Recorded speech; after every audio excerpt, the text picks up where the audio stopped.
चलिए question number 347 पे बढ़ते हैं। अ nurse is caring for a client with diagnosis of Cushing syndrome. एक नर्स एक व्यक्ति को केयर कर रही है जिसका डायग्नोसिस है Cushing syndrome.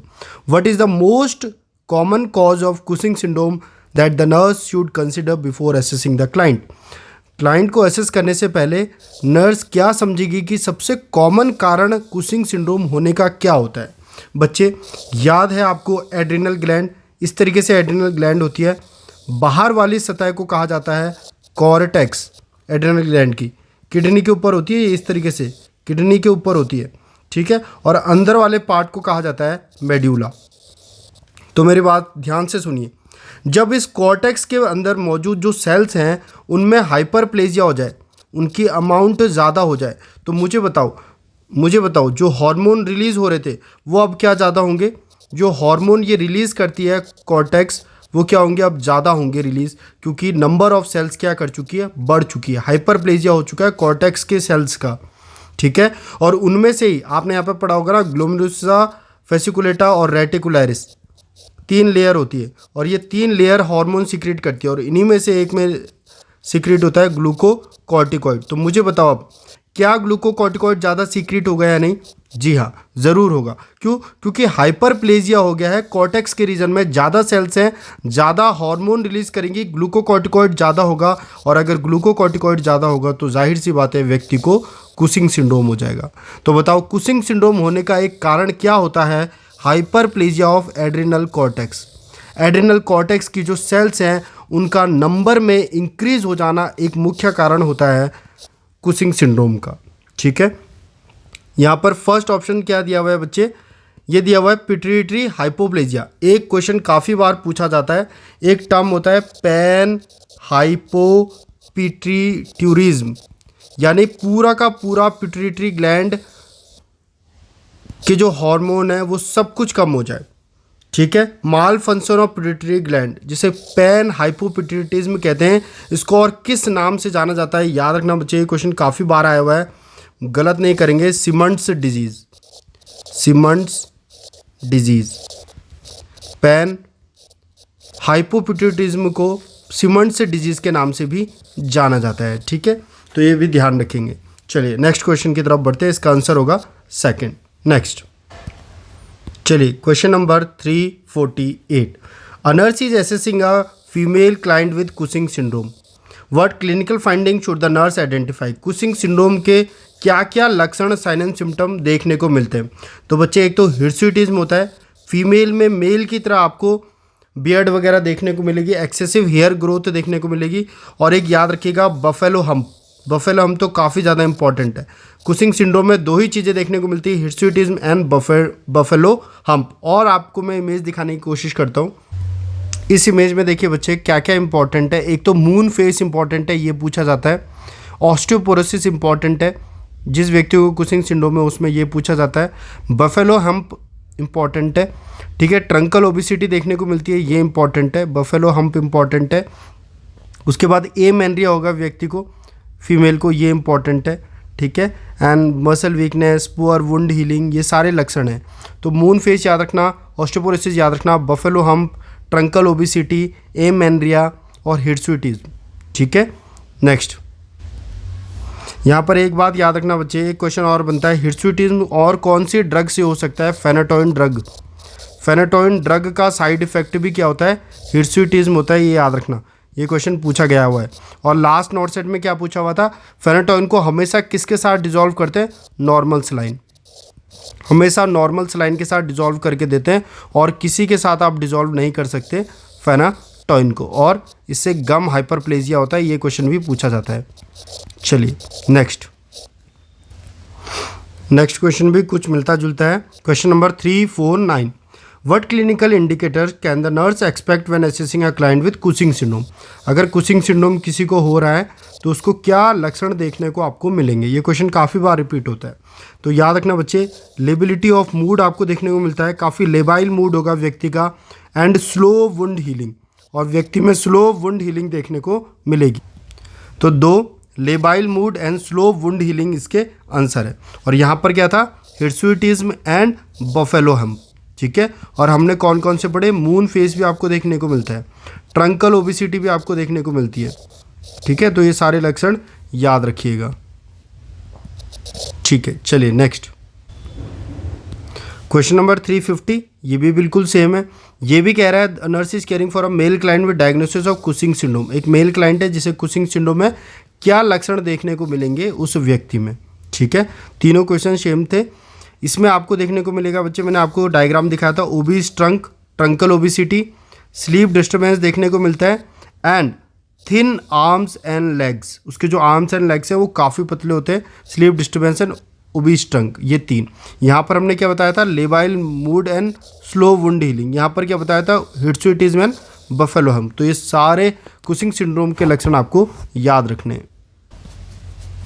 Question number 351, a client is diagnosed with Cushing syndrome. एक व्यक्ति को कुशिंग सिंड्रोम है, what sign and symptom does the nurse expect to increase in client Cushing syndrome. Cushing syndrome में क्या बढ़ा हुआ रहेगा, जाहिर सी बात है बच्चे, कुशिंग सिंड्रोम किसकी वजह से होता है, ग्लूकोकॉर्टिकॉइड की वजह से। ग्लूकोकॉर्टिकॉइड काफ़ी ज़्यादा बढ़ जाता है, उसकी वजह से कुशिंग सिंड्रोम होता है।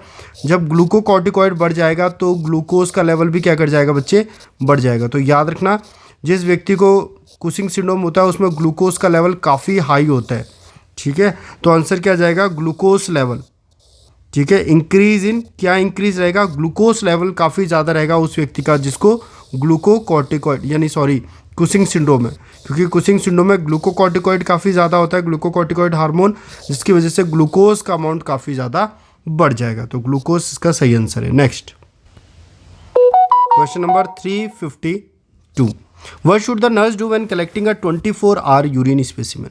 अगर 24-hour यूरिन स्पेसिमेन कलेक्ट कर रहे हैं तो दो चीज़ों का याद रखना बच्चे। पहला क्वेश्चन बनता है कि इस व्यक्ति का फर्स्ट जो यूरिन कलेक्ट करोगे आप, पहला जो यूरिन कलेक्ट करोगे 24 घंटे के लिए, उसको क्या करना है, डिस्कार्ड करना है। पहला क्वेश्चन तो ये बनता है। मान लीजिए आज 8 बजे से कल सुबह 8 बजे तक आप किसी व्यक्ति का पेशाब जमा कर रहे हैं, ठीक है। तो जो पहला यूरिन उसको पास होगा उसको डिस्कार्ड करना है, उसको डिस्कार्ड करना है, उसको यूज़ में नहीं लेना है, ठीक है, उसको प्रिजर्व नहीं करना है। दूसरा, हमेशा यूरिन प्रिजर्वेटिव का यूज़ करना है, क्योंकि पेशाब को 24 घंटे तक आपको इकट्ठा करना है। इसके लिए कुछ आपको उसमें यूरिन प्रिजर्वेटिव डालना पड़ेगा, तब जाकर वो 24 आवर्स तक आप उसमें पेशाब को स्टोर कर सकते हैं। और मुझे बताइए, यूरिन प्रिजर्वेटिव आपको याद है कौन कौन से होते हैं, HCl, टोलिन, ठीक है, ये कुछ यूरिन प्रिजर्वेटिव होते हैं, इनको यूज़ किया जाता है और उसके बाद 24 घंटे का पेशाब इस्तेमाल में आ जाता है, यानी कि उसको स्टोर किया जाता है। तो आंसर क्या जाएगा, check to verify preservative is needed, ठीक है। क्योंकि जब भी 24-hour यूरिन स्पेसिमेन आप कलेक्ट करते हो, आप हमेशा उसमें प्रिजर्वेटिव यूज़ करते हो, इसलिए आपको चेक करना है कि प्रिजर्वेटिव की ज़रूरत है या नहीं, और फिर प्रिजर्वेटिव डाल के आप 24 घंटे का यूरिन इकट्ठा करें। चलिए नेक्स्ट क्वेश्चन नंबर 353, ये कह रहा है client is scheduled for bilateral एड्रेनलेक्टमी।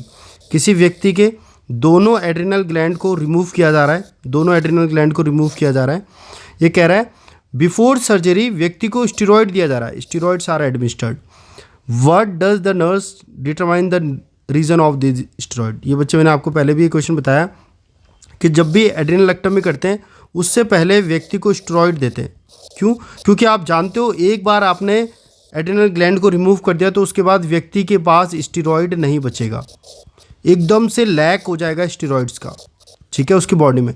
और आपको पता होगा हमारी बॉडी में स्ट्रेस से लड़ने के लिए कौन मददगार होता है, स्टेरॉइड्स, ठीक है। स्ट्रेस से लड़ने के लिए स्टेरॉइड्स चाहिए होता है हमें, स्ट्रेस से ओवरकम करने के लिए।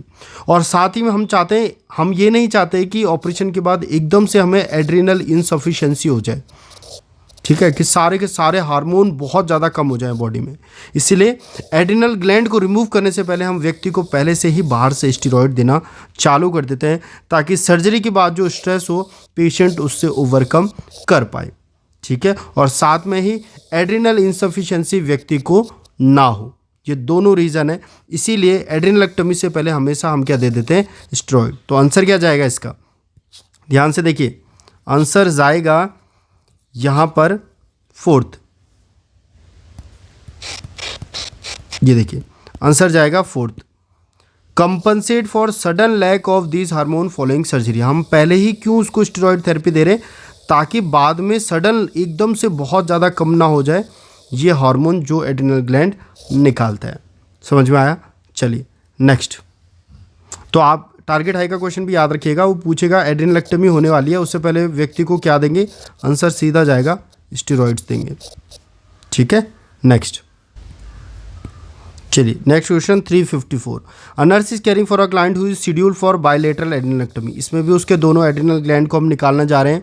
विच medication should the nurse expect to prescribe for the client. इनमें से कौन सी दवाई व्यक्ति को दी जानी चाहिए for the client day on the day of surgery. जिस दिन उसकी सर्जरी होनी है उस दिन निम्नलिखित में से कौन सी दवाई व्यक्ति को दी जानी चाहिए and in the immediate post operative period. जिस दिन सर्जरी होनी है और सर्जरी के बाद कौन सी दवाई व्यक्ति को दी जानी चाहिए। तो अभी तक हमने बात करी कि व्यक्ति को क्या देते हैं? स्टेरॉइड्स देते हैं, सर्जरी के दिन भी और सर्जरी के बाद भी। तो इनमें से एक ही स्टेरॉइड है बच्चे, वो है हाइड्रोकॉर्टिकोसोन सक्सिनेट। ये ग्लूकोकॉर्टिकॉइड है और बच्चे हम ये देते हैं ताकि सर्जरी के बाद एकदम से बहुत ज़्यादा कम ना हो जाए जो हार्मोन रिलीज़ करती है एड्रिनल ग्लैंड, खासकर स्टेरॉइड्स, ग्लूकोकॉर्टिकॉइड वगैरह। ठीक है, और ताकि वो ओवरकम कर सके सर्जिकल स्ट्रेस से। तो ये आंसर है, राइट आंसर। हाइड्रोकॉर्टिकोसोन सक्सिनेट एक ग्लूकोकॉर्टिकॉइड है और हम जानते हैं हम स्टेरॉइड ही देते हैं किसी भी व्यक्ति को जिसके एड्रिनल ग्लैंड रिमूव होती है। चलिए next question number 355। A nurse is caring for a client who had adrenalectomy. एक व्यक्ति को एड्रेनलेक्टमी यानी एड्रिनल ग्लैंड रिमूव किए गए हैं और अब उस व्यक्ति में किन क्लिनिकल रिस्पॉन्सेस, क्या लक्षणों के लिए नर्स मॉनिटर करेगी while steroid therapy is being regulated. क्या क्या उस व्यक्ति में हो सकता है एड्रेनलेक्टमी के बाद। मेरी बात ध्यान से सुनिएगा बच्चे। एक व्यक्ति जिसकी एड्रेनलेक्टमी की गई है उसको सबसे ज़्यादा खतरा होता है हाइपोटेंशन का, ये बात गांठ बांध लेना। एक व्यक्ति जिसका एड्रिनल ग्लैंड रिमूव किया है उसको सबसे ज़्यादा खतरा होता है हाइपोटेंशन का, उसका बीपी कम हो सकता है। क्यों? क्योंकि बच्चे फ्लूइड एंड इलेक्ट्रोलाइट ऑल्ट्रेशन इस व्यक्ति में देखने को मिलेगा। ठीक है, अब देखिए नेक्स्ट है हाइपरग्लाइसीमिया। गलत है बच्चे, क्योंकि एड्रेनलेक्टमी के बाद ग्लूकोकॉर्टिकॉइड हमारे पास नहीं बचा, तो जब ग्लूकोकॉर्टिकॉइड नहीं बचा तो हाइपोग्लाइसीमिया देखने को मिलेगा, शुगर कम हो जाएगी, ग्लूकोज कम हो जाएगा क्योंकि ग्लूकोकॉर्टिकॉइड तो है ही नहीं। अच्छा, एड्रिनल ग्लैंड नहीं रहा तो मिनरेलोकॉर्टिकॉइड भी नहीं रहा, मिनरेलोकॉर्टिकॉइड जो निकलता था वो भी नहीं रहा, और मिनरेलोकॉर्टिकॉइड नहीं रहा तो बताओ मुझे कि सोडियम रिटेंशन होगा या नहीं? नहीं, सोडियम रिटेंशन नहीं होगा, सोडियम एक्सक्रीशन होगा, सोडियम ज़्यादा से ज़्यादा बाहर जाएगा क्योंकि मिनरेलोकॉर्टिकॉइड तो है ही नहीं, और जब सोडियम बाहर जाएगा तो सोडियम कम होगा। यहाँ पर उल्टा लिखा हुआ है सोडियम रिटेंशन, गलत है। हाइपरग्लाइसीमिया नहीं होगा, हाइपोग्लाइसीमिया होगा। पोटेशियम एक्सक्रीशन नहीं होगा बच्चे, सोडियम बाहर जाएगा, और जब सोडियम बाहर जाएगा तो पोटेशियम रुकता है, तो ये भी गलत होगा, पोटेशियम रुकेगा ना कि बाहर जाएगा। और क्योंकि बच्चे सोडियम लगातार बाहर जा रहा है तो पानी भी उसके साथ बाहर जाएगा, और व्यक्ति का बहुत ज़्यादा फ्लूइड अगर सोडियम के साथ बाहर जाएगा तो व्यक्ति में हाइपोटेंशन देखने को मिलेगा। तो एक व्यक्ति जिसकी एड्रिनल ग्लैंड रिमूव की गई है उसमें हाइपोटेंशन, हाइपोग्लाइसीमिया, यहाँ पर हाइपर लिखा हुआ है, हाइपोग्लाइसीमिया, सोडियम का एक्सक्रीशन, क्योंकि मिनरेलोकॉर्टिकॉइड नहीं रहा तो सोडियम एक्सक्रीट होगा, और पोटेशियम का रिटेंशन यानी पोटेशियम ज़्यादा। ये कुछ लक्षण देखने को मिलेंगे। ठीक है, होपफुली समझ में आएगा। नेक्स्ट क्वेश्चन की तरफ बढ़ते हैं। Next question number 356। A client who has just had an adrenalectomy. एक व्यक्ति जिसका एड्रिनल ग्लैंड रिमूव किया है is told about a death of a family. उसके फैमिली मेम्बर की किसी की डेथ हो गई है एंड बिकम वेरी अपसेट, और वो काफ़ी अपसेट हो चुके हैं। What concern about the client required the nurse to notify the health care provider. Nurse अब पेशेंट के बारे में कौन सी चीज़ डॉक्टर को बताएगी। मैंने आपको पहले भी बताया बच्चे, कभी भी किसी व्यक्ति में स्ट्रेस होता है तो उसको स्ट्रेस को हैंडल करने के लिए किसकी ज़रूरत होती है? स्टेरॉइड्स की। ठीक है, अब पहले तो उसकी बॉडी में ग्लूकोकॉर्टिकॉइड्स थे, लेकिन अब क्योंकि उसकी एड्रिनल ग्लैंड रिमूव कर दिया तो ग्लूकोकॉर्टिकॉइड नहीं है, यानी कि उसकी बॉडी में स्टेरॉइड्स कम है। और अगर उसकी बॉडी में, हालांकि हम उसको स्टेरॉइड थेरेपी दे रहे हैं लेकिन फिर भी वो कंपैरेटिवली पहले के मुकाबले कम है। अब अगर उसको स्ट्रेस हो रहा है फैमिली मेम्बर की डेथ की न्यूज़ सुन के, तो उसमें स्टेरॉइड की डोज को बढ़ाने की ज़रूरत है ताकि वो इस स्ट्रेस से ओवरकम कर सके। समझ में आ रहा है? तो आंसर क्या होगा? हम कहेंगे कि there is decrease ability to handle stress despite of steroid therapy. इस व्यक्ति में स्ट्रेस से लड़ने की जो काबिलियत है अभी वो काफ़ी कम है, क्योंकि स्टेरॉइड्स इसकी बॉडी में अभी कम है, ग्लूकोकॉर्टिकॉइड्स कम है। तो स्टेरॉयड थेरेपी चलने के बावजूद भी इस व्यक्ति में अभी स्ट्रेस से लड़ने की जो क्षमता है वो क्या है, कम है। ठीक है, ये बात ध्यान रखिएगा। चलिए नेक्स्ट की तरफ बढ़ते हैं। नेक्स्ट क्वेश्चन पढ़ते हैं 357। क्या कह रहा है? अ client is tentative diagnosis of Cushing syndrome. एक व्यक्ति को कुशिंग सिंड्रोम हो रखा है। हैज़ इंक्रीज्ड कॉर्टिजोल लेवल, और उसका जो कॉर्टिजोल लेवल है वो इंक्रीज हो रखा है। ये जाहिर सी बात है कि कुशिंग सिंड्रोम में कॉर्टिजोल लेवल बढ़ा हुआ रहेगा। For what response should the nurse assess the client? किस रिस्पॉन्स के लिए नर्स को पेशेंट को देखना चाहिए? मेरी बात सुनो, जब भी कॉर्टिजोल का लेवल बड़ा होता है ना बच्चे, कॉर्टिजोल जब भी बड़ा होता है वो क्या करता है, सोडियम को बॉडी में रोकता है काफ़ी ज़्यादा। जब सोडियम बॉडी में रुकता है तो पानी भी उसके साथ साथ रुकता है। इसीलिए याद रखना, जब किसी व्यक्ति को कुशिंग सिंड्रोम होता है तो याद रखना सोडियम रिटेंशन होता है, और सोडियम रिटेंशन की वजह से देखने को मिलता है हाइपरनेट्रीमिया। क्या देखने को मिलता है? हाइपरनेट्रीमिया। अब मुझे बताओ, अगर व्यक्ति में सोडियम रिटेंशन हो रहा है तो पोटेशियम क्या करेगा? बाहर जाएगा, क्योंकि सोडियम और पोटेशियम एक दूसरे के उल्टे होते हैं। अगर पोटेशियम बाहर जाएगा तो यहाँ पर क्या हाइपरकैलिमिया होना चाहिए था या हाइपोकैलिमिया? इसलिए हाइपरकैलिमिया गलत है, यहाँ पर होना चाहिए था हाइपोकैलिमिया, क्योंकि पोटेशियम बाहर जाएगा, सोडियम रुकेगा तो हाइपरनेट्रीमिया, पोटेशियम बाहर जाएगा तो हाइपोकैलिमिया। अब हाइपोग्लाइसीमिया कभी नहीं होता बच्चे, जब भी कॉर्टिजोल ज़्यादा होता है। आपको पता है ग्लूकोज ज़्यादा है, ग्लूकोज ज़्यादा है तो आंसर जाएगा हाइपरग्लाइसीमिया। हमेशा ग्लूकोज का लेवल बढ़ जाता है कुशिंग सिंड्रोम में, क्योंकि कॉर्टिजोल बढ़ रखा है ना। और हाइपोवॉलीमिया नहीं होता है, हाइपरवॉलीमिया होता है। हाइपरवॉलीमिया यानी फ्लूइड ज़्यादा होगा। क्यों ज़्यादा होगा बच्चे? क्योंकि सोडियम रिटेंशन हो रहा है। सोडियम रिटेंशन हो रहा है तो H2O यानी पानी भी बॉडी में रिटेन करेगा, और पानी बॉडी में रिटेन करेगा तो हाइपरवॉलीमिया होगा। तो क्या क्या होगा? हाइपरवॉलीमिया, हाइपोकैलिमिया, हाइपरग्लाइसीमिया एंड हाइपरनेट्रीमिया। बच्चे यही हैं जो आपके कॉन्सेप्ट को मजबूत कर रहे हैं। अगर ये छोटे छोटे कॉन्सेप्ट आपको पता है तो टारगेट हाई PR यादव जैसी बुक्स आप इजीली सॉल्व कर सकते हो।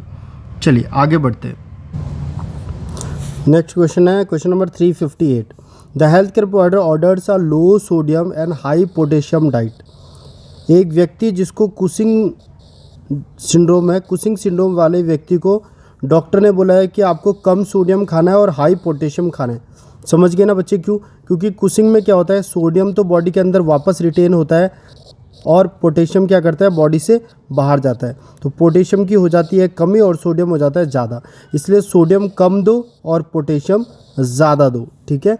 विच explanation should the nurse provide why client need to follow this diet?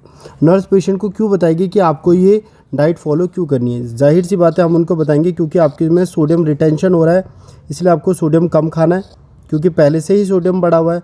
और पोटेशियम क्योंकि शरीर से बाहर ज़्यादा जा रहा है और उसकी कमी है, तो इसलिए आपको पोटेशियम ज़्यादा खाना है। तो आंसर क्या हो जाएगा? Excessive aldosterone and corticosterone cause retention of sodium. Sodium का रिटेंशन हो रहा है एंड लॉस ऑफ पोटेशियम, इसीलिए पोटेशियम का लॉस हो रहा है, इसीलिए आपको ज़्यादा पोटेशियम वाली डाइट खानी है। और सोडियम का रिटेंशन होना है, इसीलिए लो सोडियम डाइट खानी है। कुशिंग सिंड्रोम में दो चीज़ें याद रखना बस, है ना, एक्सेसिव एल्डोस्टेरोन और कॉर्टिकोजोन की वजह से ये हो रहा है। चलिए नेक्स्ट बढ़ते हैं। Question number 359। ये कह रहा है nurse is caring for a client manifestation of hypotension associated with diagnosis of Edison disease. एक व्यक्ति जिसे एडिसन डिजीज़ है उसमें हाइपोटेंशन देखने को मिल रहा है। Which hormone is impaired in this production as a result of this disease. इस डिजीज़ की वजह से हाइपोटेंशन क्यों हो रहा है? मेरी बात सुनो बच्चे, एडिसन डिजीज़ में क्या होता है, जो एड्रिनल ग्लैंड है, एड्रिनल ग्लैंड के जो हार्मोन होते हैं वो कम हो जाते हैं एडिसन डिजीज़ में, और ख़ासकर मिनरेलोकॉर्टिकॉइड। अब मानिए मिनरेलोकॉर्टिकॉइड कम हो गया है, तो मिनरेलोकॉर्टिकॉइड कौन सा हार्मोन होता है? एल्डोस्टेरोन। तो अगर मिनरेलोकॉर्टिकॉइड कम है तो एल्डोस्टेरोन भी क्या होगा? कम होगा, एल्डोस्टेरोन। अब बच्चे एल्डोस्टेरोन भी कम है। एल्डोस्टेरोन का काम क्या होता था? वो बॉडी में सोडियम को रिटेन करता था। अब अगर एल्डोस्टेरोन कम है तो क्या सोडियम रिटेंशन बॉडी में होगा? नहीं, सोडियम बॉडी में नहीं रुकेगा, क्योंकि एल्डोस्टेरोन का काम था कि वो बॉडी में सोडियम को रोकता था। अब एल्डोस्टेरोन ही नहीं है तो सोडियम भी रिटेन नहीं होगा, और जब सोडियम रिटेन नहीं होगा तो सोडियम कहाँ जाएगा, बॉडी से बाहर, और जब सोडियम बॉडी से बाहर जाएगा तो पानी भी उसके साथ बॉडी से क्या चले जाएगा, बाहर। तो बताओ, जब सारा का सारा पानी सोडियम के साथ बाहर चले जाएगा तो उस व्यक्ति को हाइपोटेंशन होगा या नहीं, क्योंकि सारा का सारा पानी तो कहाँ चले गया, बाहर चले गया। तो मुझे बताओ, अब ये क्वेश्चन में पूछ रहा है कि एडिसन डिजीज़ में जब उस व्यक्ति को हाइपोटेंशन हो रहा है वो किसकी वजह से हो रहा है, मिनरलोकॉर्टिकॉइड की वजह से, क्योंकि एडिसन डिजीज़ में मिनरलोकॉर्टिकॉइड कम बन रहे, जिसकी वजह से एल्डोस्टेरॉन कम हो जा रहा है। एल्डोस्टेरॉन कम हो रहा है तो सोडियम रिटेन नहीं हो पा रहा है, जब सोडियम रिटेंशन नहीं हो पा रहा है तो सोडियम बाहर निकल रहा है, सोडियम बाहर निकल रहा है तो पानी भी बाहर जा रहा है शरीर का, और पानी बाहर जा रहा है तो हाइपोटेंशन हो जा रहा है। इसलिए मिनरलोकॉर्टिकॉइड की वजह से उस व्यक्ति को एडिसन डिजीज़ में क्या हो रहा है, हाइपोटेंशन हो रहा है। ठीक है, ये बातें ध्यान रखना, छोटे छोटे कॉन्सेप्ट हैं, और फिर बाद में धीरे धीरे आप देखोगे कि आप जो प्यार यादव या वन लाइनर वाली बुक है उसको ईजिली सॉल्व कर पा रहे हो। चलिए नेक्स्ट क्वेश्चन नंबर 360। ये क्या कह रहा है, अ nurse is monitoring a clinical manifestation of infection in a client with diagnosis of Addison disease. एक व्यक्ति है एडिसन डिजीज़ और नर्स उसमें साइन एंड सिम्टम देख रही है इन्फेक्शन के, कि उस व्यक्ति में कहीं इन्फेक्शन तो नहीं हो रहा है। Which body mechanism related to infectious process does the nurse conclude is impaired as a result of this disease.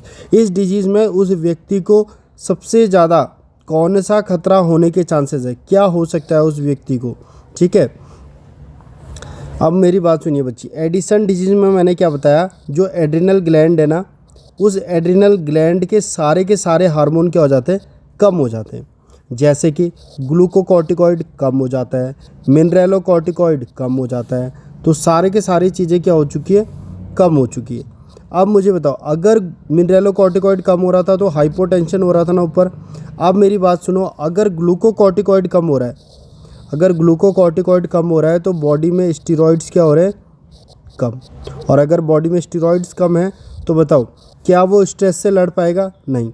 तो उसका जो स्ट्रेस रिस्पॉन्स है ना बच्चे, स्ट्रेस के प्रति जो उसका रिस्पॉन्स है वो कम होगा।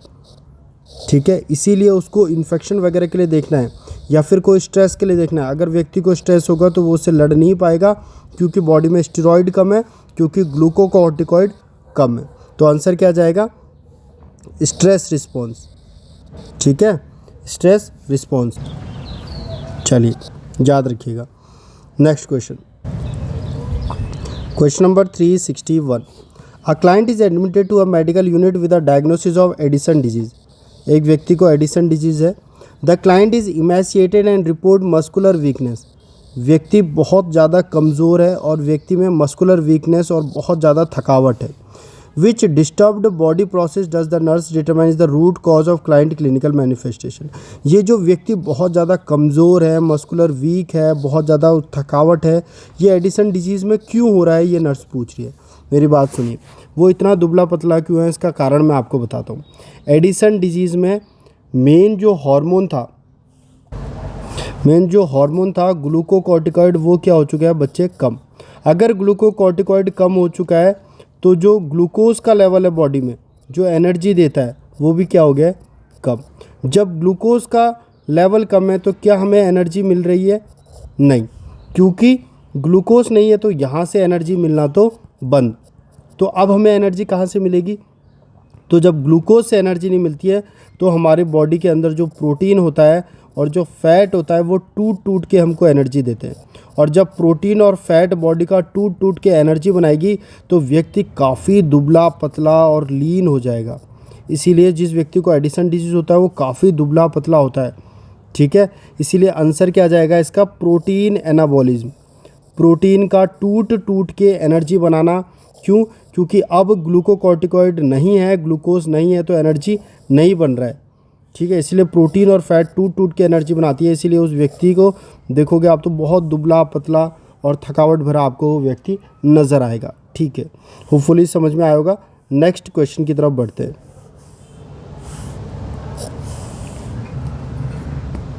Question number 362। What is important intervention that a nurse should include in plan of care that is specific to a client with Addison disease? Edison disease वाले व्यक्ति में किस बात का ध्यान रखना है।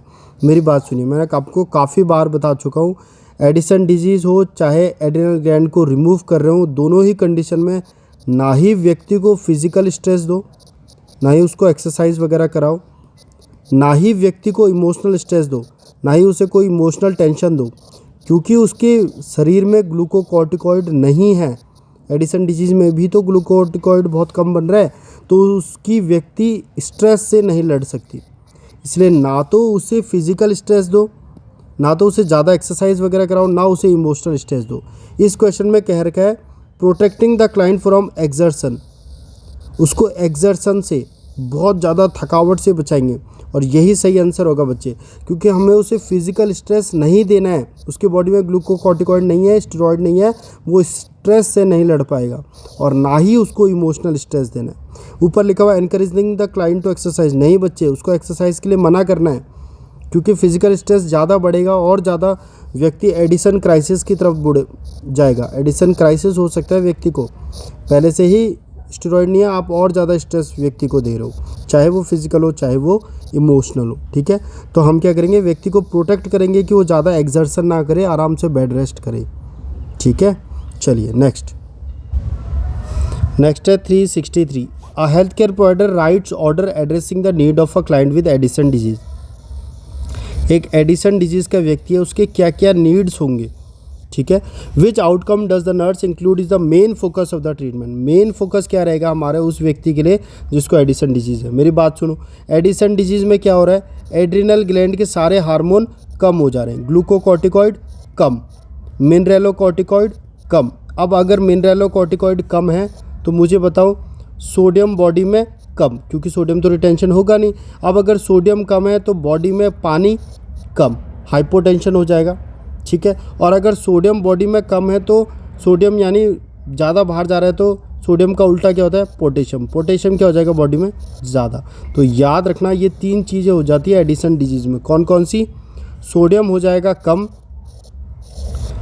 पानी हो जाएगा कम, और पोटेशियम हो जाएगा ज़्यादा। इसीलिए जिस व्यक्ति को एडिसन डिजीज़ है उसमें रेस्टोरेट करो इलेक्ट्रोलाइट इम्बैलेंस, क्योंकि उसमें इलेक्ट्रोलाइट बैलेंस गड़बड़ा गया है, उसमें सोडियम कम हो गया है, पोटेशियम ज़्यादा हो गया है। इसीलिए इलेक्ट्रोलाइट बैलेंस को आप क्या करेंगे, ठीक करेंगे, और सबसे बड़ी प्रायोरिटी यही रहेगी जिस व्यक्ति में एडिसन डिजीज़ है। समझ में आया ना, क्योंकि मिनरलोकॉर्टिकॉइड भी कम है और ग्लूकोकॉर्टिकॉइड भी कम है। ठीक है, तो एडिसन डिजीज़ से ऐसे कॉन्सेप्ट आपको निकालने आने चाहिए। नेक्स्ट है question number 364। A nurse is caring for a client with Addison disease. एक व्यक्ति को एडिसन डिजीज है। Which information should the nurse including teaching plan as a means of encouraging the client to modify dietary intake. क्या उसको अपनी diet में change लाना चाहिए उस व्यक्ति को जिसको एडिसन डिजीज़ है। मेरी बात सुनो, एडिसन डिजीज़ में हम क्या कह रहे हैं कि जो एड्रिनल ग्लैंड है उसका सिक्रेशन क्या हो जा रहा है, कम, ग्लूकोकॉर्टिकॉइड भी कम और मिनरेलोकॉर्टिकॉइड भी कम। अगर मिनरेलोकॉर्टिकॉइड कम है तो बताओ सोडियम क्या हो जाएगा बॉडी में, कम, क्योंकि सोडियम बॉडी में रिटेंशन नहीं होगा। अब अगर सोडियम कम है उसके शरीर में तो हम उसको डाइट में क्या बोलेंगे कि आपको सोडियम ज़्यादा लेना है। ठीक है, यही तो ये क्वेश्चन है। क्योंकि हम जानते हैं कि उसकी बॉडी में सोडियम कम है तो हम बोलेंगे कि डाइट में आपको सोडियम ज़्यादा लेना है, एक्स्ट्रा सॉल्ट लेना है, और यही इसका आंसर है बच्चे। Extra salt is needed to replace the amount being lost due to lack of sufficient aldosterone to conserve sodium. क्योंकि एल्डोस्टेरोन नहीं है, मिनरेलोकॉर्टिकॉइड नहीं है, तो सोडियम कंजर्व यानी रिटेन यानी कि बॉडी में रुक नहीं पा रहा है। इसीलिए उसको बोलेंगे कि डाइट में आपको ज़्यादा से ज़्यादा सोडियम एक्स्ट्रा सॉल्ट लेना है। ठीक है, समझ में आया। चलिए next question number 365। Fludrocortisone is prescribe for a client with adrenal insufficiency. एक व्यक्ति को एड्रिनल इंसफिशिएंसी है, उसको फ्लूड्रोकॉर्टिकोजोन प्रिस्क्राइब किया गया है। Which response to this medication should the nurse teach the client to report. क्या अगर इस दवाई से व्यक्ति को होगा तो उसको डॉक्टर के पास आके बताना है। मेरी बात सुनिए, ये जो मेडिसिन है ना फ्लूड्रोकॉर्टिकोजोन, ये याद रखना बच्चे, जब भी किडनी से ये क्या करता है, ज़्यादा से ज़्यादा किडनी के रास्ते सोडियम को वापस बॉडी में खींच लेता है। बहुत ज़्यादा ये सोडियम का रिटेंशन कराता है बॉडी के अंदर, ये जो ड्रग है फ्लूड्रोकॉर्टिकोजोन। तो अगर सोडियम बहुत ज़्यादा व्यक्ति की बॉडी में रुकेगा तो व्यक्ति में वाटर भी रुकेगा, और जब व्यक्ति में वाटर भी रुकेगा तो व्यक्ति में हो सकता है एडिमा, सूजन, क्योंकि काफ़ी ज़्यादा वाटर रिटेन कर जाएगा। और उसी वजह से अगर एडिमा होगा, सूजन होगा, तो व्यक्ति में हो सकता है वेट गेन। इसलिए याद रखना, अगर व्यक्ति को एडिमा हो तो उसको डॉक्टर को बताना है, अगर वेट गेन हो तो उसको डॉक्टर को बताना है। ये दोनों बताते हैं कि व्यक्ति को अब साइड इफ़ेक्ट आने लगे हैं, क्योंकि वो सोडियम का रिटेंशन करता है। हो सकता है वाटर उसके साथ रिटेन हो जाए और व्यक्ति में एडिमा और वेट गेन देखने को मिले। चलिए नेक्स्ट क्वेश्चन देखते हैं। चलिए बच्चे, नेक्स्ट 366 से हम देखते हैं नेक्स्ट वीडियोस में। अभी तक सिर्फ 365 पे यहाँ पर क्लोज करते हैं। नेक्स्ट 366 नेक्स्ट वीडियो में देखेंगे।